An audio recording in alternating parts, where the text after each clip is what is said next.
Hey there, Gear Mortals, Alex Nasla here, and today we are checking out the 1073 MPA 2-channel microphone preamp by Stam Audio. You might remember that not long ago I did my first Stam Audio review of the SA4000 stereo bus compressor. I highly recommend checking it out if you haven't, but suffice it to say, it blew me away and I knew I had to see what else Stam had to offer.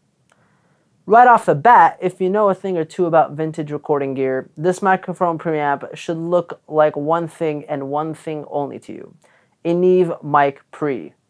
And as you might be able to tell from the name, it's specifically a clone of the Neve 1073 Mic Pre's, probably the most famous and sought after Mic Pre's in existence.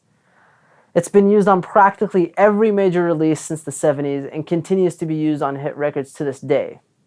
Now, the original 1073 was being made in the 70s and hasn't really been in production for a long time. What Stam Audio has here is a clone of the vintage Neve 1073 that people have come to know and love. First thing that we're going to go over is the look and feel of the unit. I had high expectations in this department based on my time with the SA4000, and the 1073 MPA did not disappoint. It looks just like an old Neve 1073, but in rack unit form instead of a mixing console format.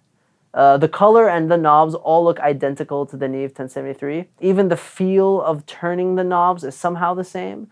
And I was just in the studio that had a desk full of original Neve 1073s, so it's still fresh in my memory. This unit feels premium. It doesn't look or feel like a clone or like it was cheaply made at all. As you can see from the front panel, it's a 2-channel discrete preamplifier. Each channel has a DI input for recording things like electric guitar or bass, a gain knob that starts at 15 dB and goes all the way to 70 dB, 3 switches for phantom power, a polarity flip, a high Z switch, and at the end there's a trim knob for controlling output level of the mic pre.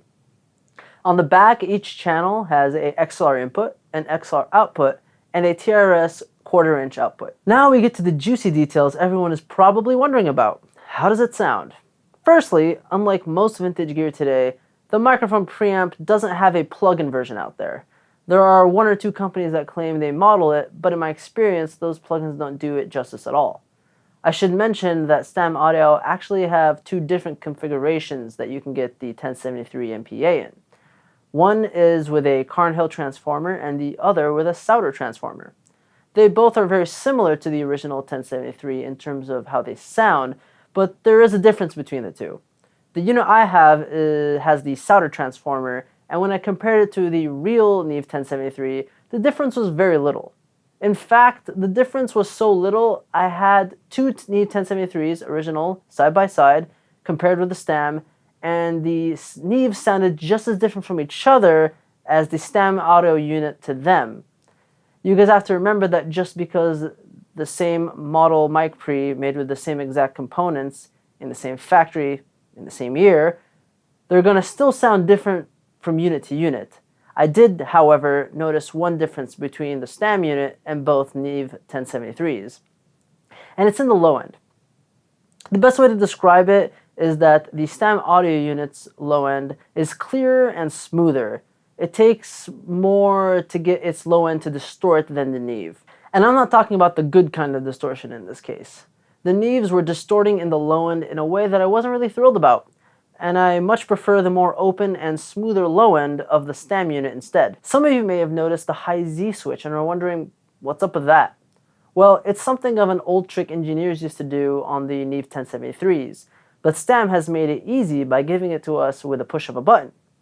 What it does when it's engaged is change the impedance from 300 ohms to 1200 ohms for better impedance matching with certain microphones. Using it on a microphone that doesn't need 1200 ohms also yields a cool sound, almost like it's saturating sooner, kinda. The DI input is also wonderful to have on the unit. It definitely adds the character of the 1073 into the DI signal, which sounded awesome. I actually think I'm gonna start using that for recording guitars instead of my DI box. Last but not least, the price. The original Neve 1073 runs for about $3,000 US per unit, and they only have 1 channel each.